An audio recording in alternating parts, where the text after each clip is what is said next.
Second year economics sample paper pora balance of payment related eta 1 mark question loisu.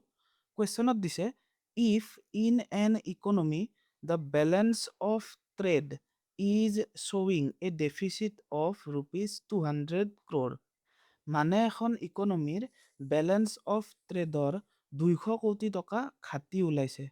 and the value of import is rupees 900 crore মানে আমাক import বা আমদানিৰ value দিয়া আছে then the value of exports would be আমাক সুধিছে এক্সপোৰ্টৰ amount কিমান হ'ব বেলেঞ্চ অফ ট্ৰেড বা বাণিজ্যিক সমতা মানে কি যে access of exports of goods over imports of goods that is balance of trade is equal to exports of goods দ্ৰব্যৰ ৰপ্তানি মাইনাছ imports of goods দ্ৰব্যৰ আমদানি আমাক দিয়া আছে ইম্পৰ্টৰ ভ্যালু 900 crore so ইম্পৰ্টৰ ঠাইত 900 crore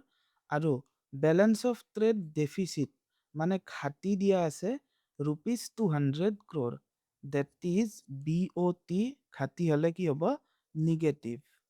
আমি উলিয়াব লাগে এক্সপোৰ্টৰ ভ্যালু so এক্সপোৰ্টক সেপাৰেট কৰা -900 এইফালে আহিব so -200 plus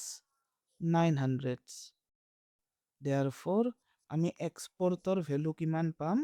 যে 900 minus 200 700 crores so আমাৰ কাৰেক্ট অপশন টু হ'ব অপশন সি